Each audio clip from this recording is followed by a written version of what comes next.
Welcome. This is our second fireside chat being held here in the Department of Medicine. I'm Bob Wachter, chair of the department. This is Holly Smith. There's a stained glass, a beautiful piece of stained glass there that you may have noticed over the years, but you may not have paid very much attention to. And it has on it, it says University of California, San Francisco, and it says Lloyd Hollingsworth Smith, Jr., 1964 to 1985, quote, he guided this department to international prominence during his tenure. So those were the years during which he was chair of this department, and that is completely accurate. Holly made this department into what it is today, and it's a great honor for me to serve as chair and actually be the Holly Smith professor.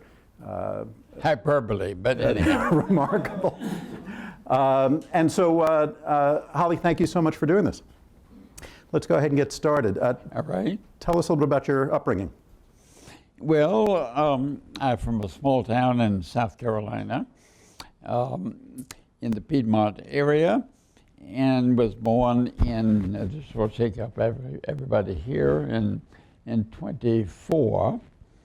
So I'm 93 at the moment. And decided to go into medicine. My grandfather had been a doctor in that town, although he was dead before I was born. But I had an uncle who came through that town in the same public area and went to Johns Hopkins and was rather eminent in developing the vaccine against yellow fever.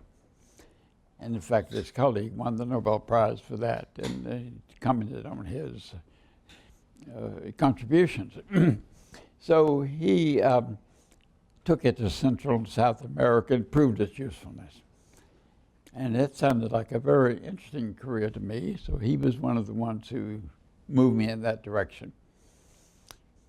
So then I went to Washington and Lee in Virginia. But the real variable was that Pearl Harbor happened when I was a freshman in college, and that changed the lives and the career goals of virtually everyone in my generation. Being pre-med, they said they would send you to any school that you were accepted in, because they knew the war would go on. They would need physicians for some time to come. So I applied and was accepted at Harvard and Penn and Johns Hopkins. Harvard without an interview because it was hard to move around in those days. And so at 19, I found myself in Boston, starting medical school. Wow. Yeah. And we'll fast forward over a fair amount of material. Yes. I know the one of the seminal contributions you made was to the origins of dialysis. So can you tell us that story and what your particular role was? Well, at Harvard, for the first time, I met and knew people who weren't just reading about advances in medicine in other people's books, but who were carrying out these advances personally. And there were a number of them. I had my two instructors in third year medicine were Minot and Castle. George Minot got the Nobel Prize for pernicious anemia treatment, and Castle proved the origin of the disease. But I spent some extra time in physiology, and George Thorne was the charismatic chair of medicine at the Brigham Hospital. The Cove kidney was created during World War II in Holland, as a matter of fact, Cove. I met Cove subsequently. So George Thorne had one constructed, and he assigned me and John Merrill, I was a medical student, to see if the damn thing worked. So we set it up, big washing machine type thing. There were no dialysis solutions. We had to figure them out, put them in, use a hose and fill it up at the proper level. Take a stick and mix it. Had sausage casing around this big drum. what he's trying to get at, I know. We didn't have non-wettable substance. We would suck this blood up and then let it flow down by gravity back into the patient. We finally hit upon a solution. We used condoms. And I, as the youngest member of the team, was sent weekly down to Joe Sparr's drugstore to buy new supplies. I was held in very high repute at that moment, but for the wrong reason. In fact, the darn thing worked. Now, obviously, it's been improved tremendously. I had occasion we can, if it interests in it, of using it during the Korean War, setting it up in Korea. Yeah. So you were a resident at Mass General. What was it like back then? Well, I was an intern and resident there in 48 to 50. Now, I'm not going to say how tough it was in the old days. We lived in the hospital. Our salary was $25 a month. Most of the interns and residents were single, but actually it was easier. Don't listen to those old guys that it was tough in those days. I spent several years on house staff training there and in Columbia. I was never on my feet a complete night on duty for two reasons. Financial considerations did not enter at that point. And two, and this is very interesting, dying people died. Life was a fatal disease. And it was accepted that you would not, you had no ICUs. So you were not up all night adjusting machines and taking blood samples. We did our best with the technology of the day, but we were not driven as much as I've seen subsequently in young people in the last generation or two, and nights on duty. Can you think of, are there a couple of diseases that you can think of now where the treatment or the management is so wildly different than it was, for example, heart attack, or what kind of antibiotics did you have? Do you remember? Well, we had no antibiotics. There was a little penicillin, which had been left over from World War II, which we would treat very carefully, subacute bacterial endocarditis, and then collect the urine and try to re-extract it. It was so valuable. We could use about 10,000. Sulfonamides had been introduced much more recently, well, in the 30s, late 30s, Pronicil and new developments on that. I think with dismay at the moment of some patients whose lives we could have saved if we'd just known a bit more and the advances had been a little greater. A very attractive young woman who died of idiopathic thrombocytopenia purpura, ITP, bled to death. We didn't know, we didn't have steroids available or even ACTH, which would have saved her. That's not a fatal disease at the moment. So I just remember desperately trying to transfuse her as she bled to death in front of our eyes. I mean, this sort of thing, a year or two later, her life could have been saved by advances in understanding autoimmune disease. You became chief of endocrinology, as I understand it, at a relatively young age, and I don't believe you're an endocrinologist. Is that right? That's correct. Well, first I have to describe the old chief of medicine at the Massachusetts General Hospital, Walter Bauer, the most colorful figure I've ever met in medicine. And he transformed that institution in the 1950s.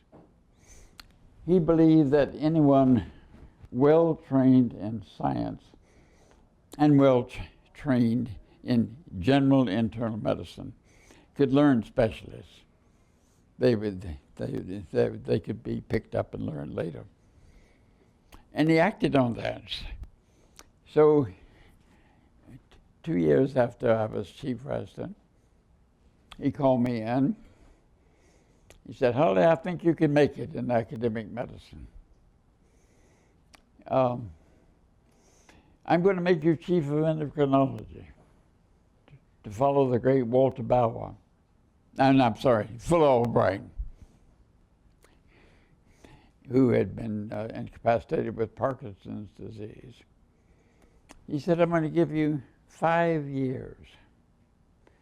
And then he leaned forward and looked me in the eye and he said, "But if you don't make it, I'm going to kick your ass out of here." Those were his exact words. I knew he meant it.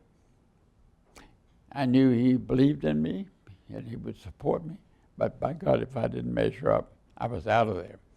Now, I've appointed maybe hundreds of people in my long career. I've never had the nerve to approach anyone like that. But he was effective. He transformed Isselbacher, of course, and GIs, Watson, and infectious disease, and Crane, and he transformed with that philosophy the scientific basis of medicine, at least at the MGH in those days. And it was a thrilling time to be there and to participate in this transformation. So you're there, you're doing extraordinarily well. I assume he didn't kick you out. And all of a sudden this opportunity comes up for you to come to UCSF. As I understand, UCSF at the time wasn't all that much of a powerhouse. So describe what UCSF was like and what you saw in that opportunity. Well, meanwhile, I'd continued in science. In fact, at that moment, I was in Oxford and worked with Sir Hans Krebs of the Krebs cycle. And I knew him as one of the many extraordinary figures I've met in a long career. And I got a call from California asking, when I came back for the Young Turks meetings, the meetings in Atlantic City, would I come by and be seen as a candidate for the chair of medicine at UCSF. I was 40. I was an assistant professor at Harvard, and they couldn't believe I would come out and look for a chairmanship. What, you would leave the temple here and go out west? Yeah, arrogant darn place. Maybe it still is, I don't know, but it certainly was in those days. So I came in and I spent 3 days, and looked intensively. And I was surprised they offered it to me on the spot. I said, yes, I'll come. I sent a telegram to my wife back at Oxford saying, pack. Now, actually, her two brothers had been classmates of my brother and me at Harvard Med. They both moved west. We've been out here and visited. We had already discussed, if we didn't live in Boston, which we were actually very fond of, where would we like to live in Northern California? But I was afraid to look to more closely. This is the oldest medical school west of the Mississippi, as most of you know, I think, by now. It's older than Johns Hopkins. In fact, the first president of Johns Hopkins came from University of California. And it was celebrating its first century. There wasn't much to celebrate, however. Stanford had moved out of town down to the farm, its more natural habitat. It had... So I don't think people know that. So Stanford used to be in San Francisco. Yes, the medical school was here. They divided the use of the VA. They divided the responsibility for the San Francisco General. So neither school could do very much. So Stanford had gotten the hell out of town.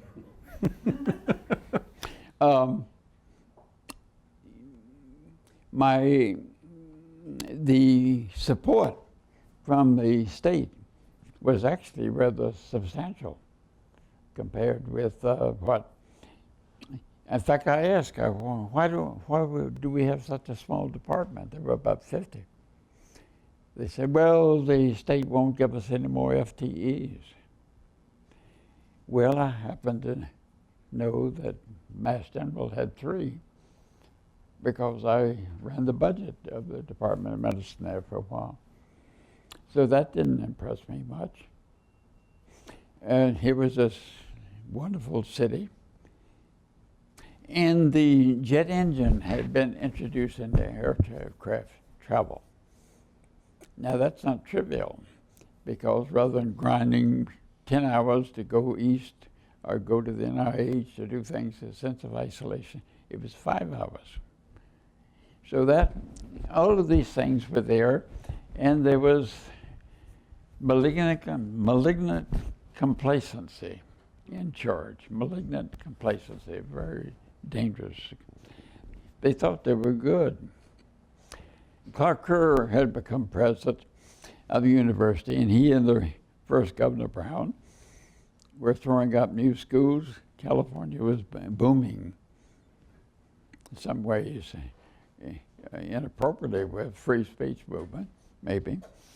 But things were in flux. So I decided to take a chance. I could have stayed at Mass General, very happy there. But when you're young, if you're going to take a chance, take it and run with it. So we said, yes, we'll come, and we came. We arrived. We looked desperately for a house. We bought one. We've lived there ever since. Do you remember what your first house cost here? This is going to be upsetting. It was excessive. It was $65,000. $65,000, okay. In Kentfield, you see. Yeah. Okay. So anyhow, there was opportunity. So what we did, we found ourselves engaged in a cabal. I never believed that we'd be there, but we found ourselves soon, a small group of new people, a new chairman of surgery, and I were deeply involved as the 2 largest department. And some people locally, the CVRI, Comro, demanding change. And it was touch and go. Front page in this Chronicle, bitter power struggle at UC Med Center. Pictures. The graduates, the alumni, the clinical faculty came out against these new rat doctors from the East who were trying to shake things up. And so, but finally, Kerr backed us, and we got rid of the chancellor and the chance to make new appointments on merit. And we brought in Grumbach and pediatrics, who unfortunately died recently, as many of you know, and Fishman in neurology, changed these departments, and surgery had turned over at that time. So we were able to make changes very quickly.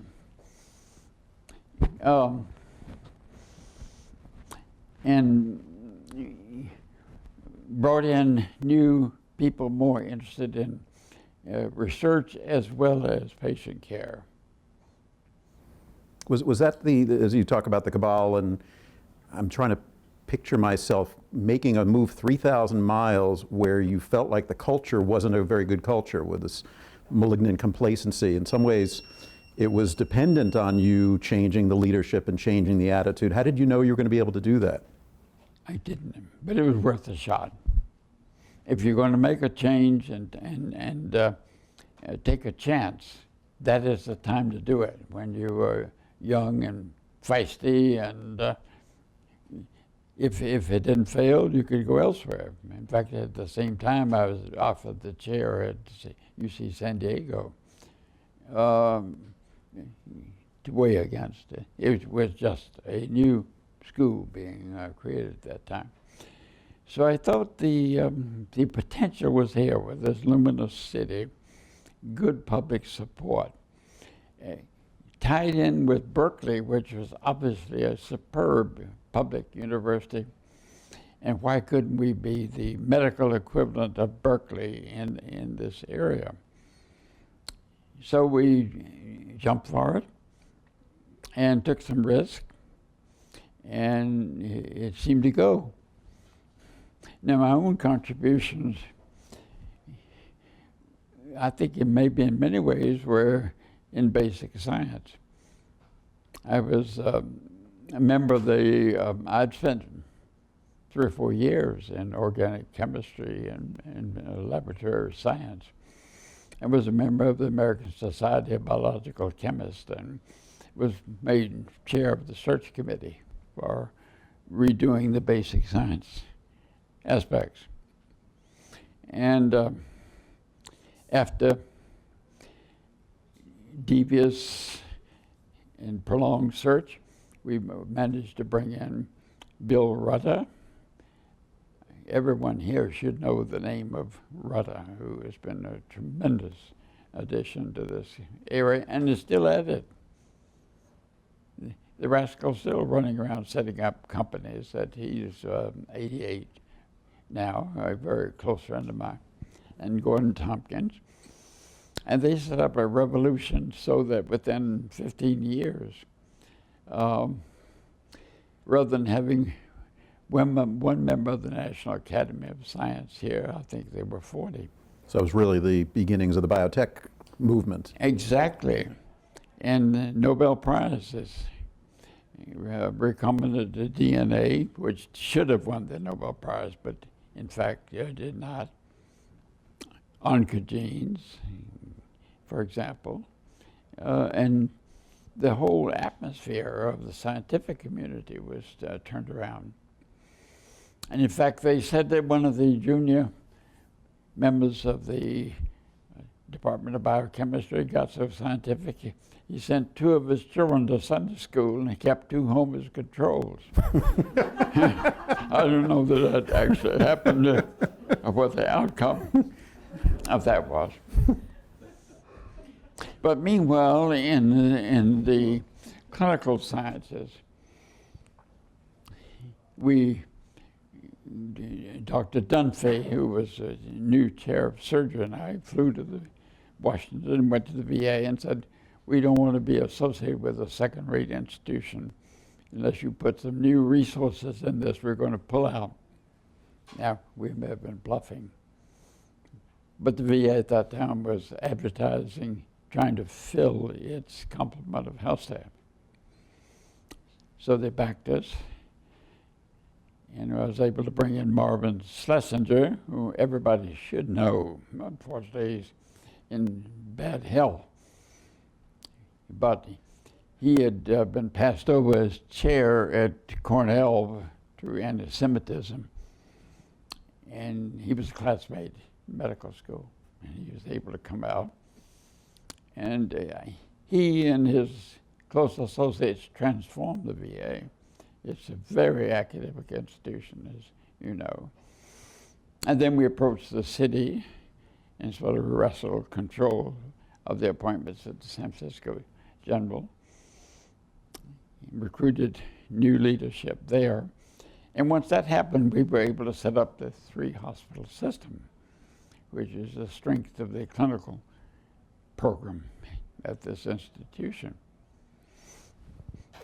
I want to love to hear more about that, because I think if you talk to a lot of the residents, part of the reason they came here is the 3-hospital system. So when you came out and you were trying to build up the VA and build up the county, was that intentional in part? Yes. For, it sounds like in part for the science, but in part because you thought it would be a better training ground than Exactly. the comparable programs back east? Yes, Muffin Hospital just had more or less esoteric patients who which were referred in from around the state. And the residents who wanted good training would then apply independently to spend some time at the San Francisco General to get the acute experience. Oh, was it a separate training program? Yes. Oh. Yeah. Separate. And the VA was a weak third in that regard. So we were able to tie these together and show the flag. We three chiefs, we were changing chiefs out at the San Francisco General, would make chief rounds 3 days a week, and then the fourth day would make chief rounds at the other hospital to show that this was a single universe and that we were deeply interested in all of them. And so that improved. Our focus was on house staff education. We focused sharp because that is the public that you turn, that you are defined by, the house staff. We took immense pride in the medical house staff of those days. And they're an extraordinary group, as you know. Still are. Yeah. Well, I'm assuming that this continues. You better be. I just don't know you, of course, the current house staff. But our house staff from those days that I was chair, it was 21 years, were either subsequently chair of medicine or dean at Yale, Cornell, Columbia, Penn, Johns Hopkins, Dallas, Stanford. I mean, these, I don't mean that we just wanted to excrete them all, you know, we wanted to keep them here, as many of them. But that was the quality of the training and the reputation of the group. So we took immense pride in the house staff. And then later, once that was settled, we got more involved in undergraduate focus. And other people have taken that up. We were not the pioneers in that, but I was on something called GPEP, the General Professional Education of the Physician. And that's when Harvard got its new pathway. And we got the concept that the main problem with medical education is that it leads to graduation. Should not. MD is moderately done. So you're supposed to not graduate, but transfer from UCSF to your own medical school where you are the faculty and continue. Otherwise, you will become a danger over years. You have to continue your education. I mean, yeah, these are common concepts at the moment. And then we worked on the standing in research. My appearance here doubled the number of members of the Association of American Physicians. I came here, went from 1 to 2. It's a very prominent honor society in academic medicine. Yeah. And now, what? I think it had 80 to 100 or something. How many faculty were here when you came? 50 full-time. 50 full-time. Because they... In medicine or all of UCSF? No, this is medicine. In medicine. Yeah. So about 800 today. Yes, I'm aware of that. You about to outgrow your blood supply. You better be careful here. Yeah. Anyhow. Yeah. But we all knew each other. It was a much smaller, more intimate base. And we worked together. We were all involved in finding a new chair for pediatrics or finding a new chair for neurology. When these openings came, we met together as a group with a sense of common purpose. not competitive for the limited resources, for example. So I did this for 21 years, and it got to be a little wearing because I got involved in a number of other things that's interesting. I worked for Richard Nixon. I'm a Democrat, I'm quick to say, but I was on the President's Science Advisory Committee. I worked for the Shah of Iran on an advisory You knew how to committee. pick them, huh? What? You knew how to pick them. Yeah. But more important, I worked with Howard Hughes. Did you met Hughes? No, Never nobody met Hughes except a few handlers. He was insane by that point. No, we dealt through handlers. And, but we foresaw its growth from 5,000, let's say about a $5 million operation to about a $500 million operation over a few years. So this is the Howard Hughes Medical Institute. HHMI, which is a main support of academic medicine outside of the NIH. So I did that for some years. In fact, I got to be chair of that thing. Got involved in textbooks with my friend Weingarten, who was chair of medicine at Duke. He's a transient fame, you know. He's been forgotten probably, but he was a professor at Duke and one of the first people to set up the MD, PhD training programs, and was director of the NIH for a while. And he's still alive, and I keep in touch with him, but diminished like many of us, right? Can I ask you about mentorship? Sounds like you named a few key mentors. What do you think makes a good mentor, and can you think of advice that you got from mentors that was particularly meaningful to you? My mentors gave me advice, not so much verbally, but by surrogate. I mean, by example. You would identify, I would say my mentors were George Thorne at the Brigham, and Walter Bauer at the MGH. And those were the ones that they didn't sit me down and give me lectures of mentorship, but they demonstrated qualities that I admired and that I would like to. So I guess I've been a mentor for a number of people, but not through lecturing them. I'll say one thing of mentorship. We have a profession which can be all-consuming. So we need to know the difference between commitment and obsession. No matter how committed you are, one should retain some aspects and participate in the pageantry of one's time. Save back. There's no recorded deathbed statements. I wish I had devoted more time to my profession. I don't think anyone's ever recorded that. They may have said, okay,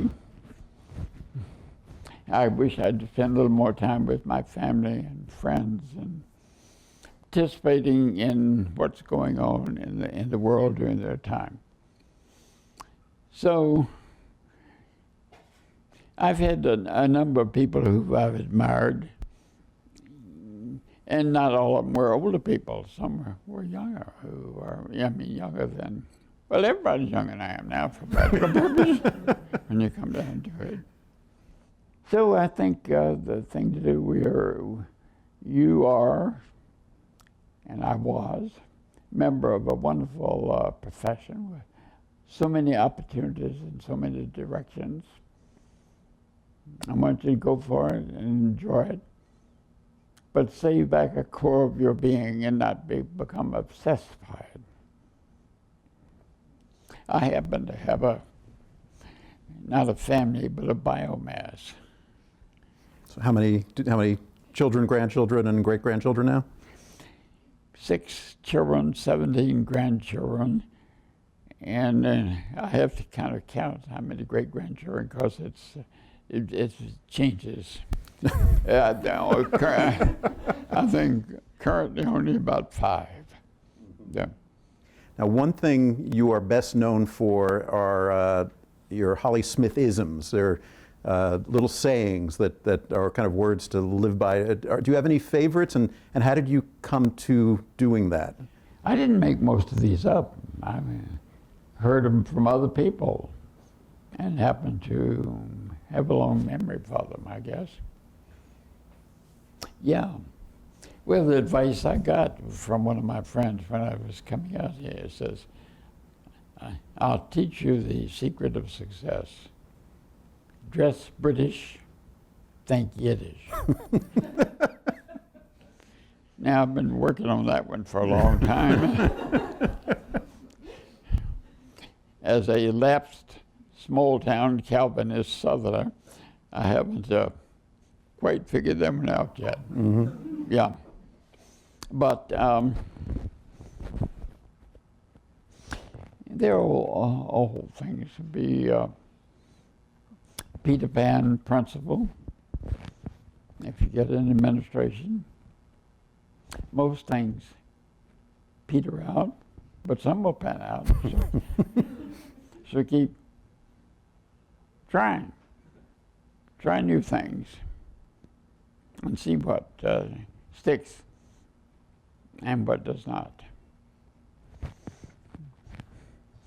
And also, blow the horn.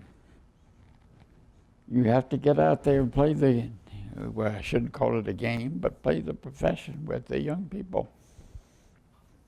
A distant virtue is rarely appreciated, although more effective.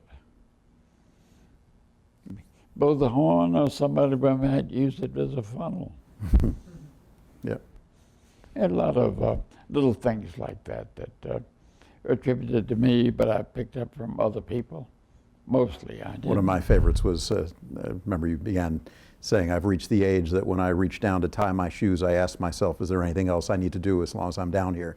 Which I particularly enjoyed. That's a definition of getting old. Yeah. But I think that was Jack Penny or someone. I think Probably. that's been in the public arena. Yeah. As you, maybe my last question will open up. As you look at medicine today, academic medicine today, any observations things that worry you and kind of the direction things are going in, or things that you're particularly excited about?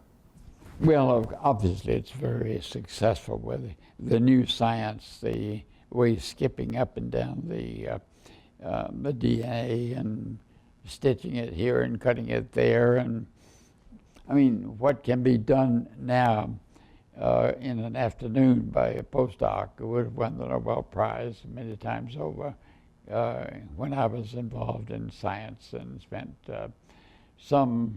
several years in laboratories, organic chemistry, isotopes, and intermediate pathways, and made some modest contributions in the science of that time. But it's wonderful what can be done at the moment.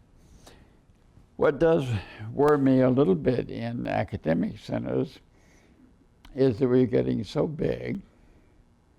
I'm not criticizing the fact that they've gotten big. The communication between those in the forefront of patient care and those who are in the forefront of medical advances is not as intimate as in the old days. We knew each other, and we took pride in each other, and we were good friends, and we would support the dean, and if there was a shortage of money to recruit a promising young basic scientist, the clinical department would kick in and help if they could. We were unified as an academic community. And right now, the basic scientists, at least some of them who complained to me a little bit about it, said that they don't feel like they're as central to UCSF as they were when they were winning Nobel Prizes and doing all these great things a generation ago. Most of you know that Stan Prusner started in the Department of Medicine as an intern in medicine.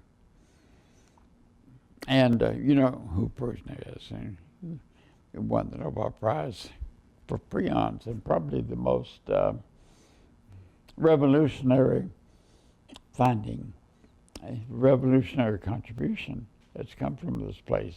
Joe Goldstein, who's a good friend of mine, Brown and Goldstein are the patron saints of clinical investigation. I almost had him recruited at one time. But Joe says that's the single most striking concept, that a protein could be infectious just through its shape. So Stan was an intern. I'll tell you this little story. It may be amusing. At the end of his internship, he came to see me. He said, Dr. Smith, we are good friends, you know, at that one. I'm going to go out on the Golden Gate Bridge and drop my stethoscope in the Pacific Ocean. I said, Stan, that's not a bad idea. We laughed about that. Then he went off and got to the NIH, and I got him, helped get him a Howard Hughes investigatorship that saw him through some of those years. And no, we have fun over that, and he's done remarkably well. Let me throw it open to any of you. Hi, my name is Ralph Brindis, and for context, I was an intern here in 1977, did my residency and chief residency here at UCSF. And a couple comments. First of all, I want you all to know that Holly was and is one of the most revered chiefs of medicine and physicians that we've had at UCSF. You know, one of the things that in particular the House staff loved at Holly, which you mentioned, is your chief rounds. We loved them. And we tried to stump you. It was very hard. You knew everything from hemochromatosis to schizophrenia, and it was a total joy. You also talked about the leadership, the hiring of all the people that you had, but I would like to comment that I was a little concerned about your hiring, because we had a House staff faculty tennis tournament every year. And I was convinced that Holly hired his research attendings on the basis of their tennis ability. So the faculty would always win. You also mentioned all the leaders that you created here at UCSF with all these leadership positions over time. But what in particular all of us admired was your leadership ability, not just within the university, but also your interactions with all the chiefs of medicine across the country. And so my question to you is, what are some of the skills that our future leaders here in this room should be trying to emulate that make us great leaders? You didn't expect me to answer that. I think that was a question at the end. No. What makes a great leader? Well, I think a sense of valuing the contribution of others, not believing that you uniquely hold the keys to the kingdom and know the answer, that you're willing to learn with time and experience, just like younger people do at that point. And then you hope to have an innate sense of the difference between A- and A+. there are a lot of competent people to try to pick out the very special ones who may or may not be the closest friends you have, who are likely to do something significant in medical research or medical education. And that's instinctive and not always correct. Yeah, I mean, you take some chances. Yeah, but especially when one is young in that regard. I took a lot of chances, and many of them turned out well. We had some failures as well. I want to follow up on Ralph's question, which is when you talked about Bauer being such a role model, and yet he had a style of leadership that in some ways you never had, more autocratic, more a style that might not have fit in UCSF, might not have fit in over time. So how do you figure out sort of what pieces to take from leaders, but what pieces that might not actually work for you or might not work for the context? I didn't have a formula for that. I think this is all built into one's own experience, background, personality, parents, a lifestyle, value systems, rather than any formula for it in that regard. I wish I could give you an answer to that. But so good. It has to be authentic to you. And some people are good at it, and some people are not. Some people are lucky at it, maybe. Yeah. And people instinctively work well with them and enjoy working well with them, and others, they don't. Yeah. And I think that's a basic question in personality and psychology that's which there's no easy. Well, it struck me that you took from Dr. Bauer, you took the idea of demanding excellence and driving people to be as good as they could be, but then turned it into your own, a style that was authentic to you. Yes, I would never operate like Bauer. Well, he was senior to us, and we were just beginning, and he was renovating the department at the Mass General, and his changes there reverberated throughout the nation, actually. A lot of other schools started doing that, and with physician scientists and putting them in charge of specialty units in that regard. I don't know whether anyone here spent time at the MGH, but he still percolated the people he set in motion there. He are still, most of them are dead now, of course, but. Let's hear from Dr. Jacobs. Yes, I am Dick Jacobs. I came here as an intern in 1974 and got to witness most of, or a lot of Holly's career here, and as wonderful as it was. I hesitate to ask this because I've been a real proponent of another one of your Hollyisms, which is don't speak unless you can improve on silence. But I will ask this question anyway, and that is, out of all the time that you've been here, your illustrious career, any regrets or anything that you would do differently if you could do it again?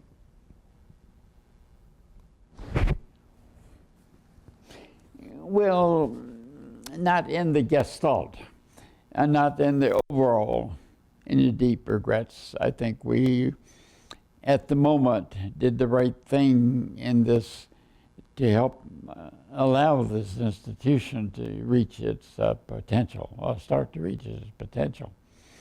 And I think we can all who participated take pride in the fact that the American Society for Clinical Investigation, which is, the working group for the physician scientists, 2 years ago said that over the past generation, UCSF and Dallas had risen most strikingly as institutions in medicine. and now with at least the equal of the traditional leaders in the East, of Hopkins and Harvard and Penn and what have you. So we can all take pride in that. But it was a communal effect. And the real question why it didn't happen before, that's why I say complacency is the dry rot of an institution. And it was complacent here. And the Clark Kerr was aware of this. The president of the University of California. Yes. Yeah. Oh, I assumed everybody knew Clark Kerr, but I keep forgetting that that was a generation ago. I got to know him later on, met and talked with him, and I was a great admirer of Clark Kerr. I introduced him in some setting, and I said something about he had been one of the builders of the University of California, and until he had resigned to pursue other pursuits in higher education. He said it was a nice introduction, but I want to make a key correction. I both entered and left the university under exactly the same circumstances, fired with enthusiasm. A very, very famous line. All right, we will stop. Holly, this has been delightful and instructive, and thank you for everything you've done for us and for doing this.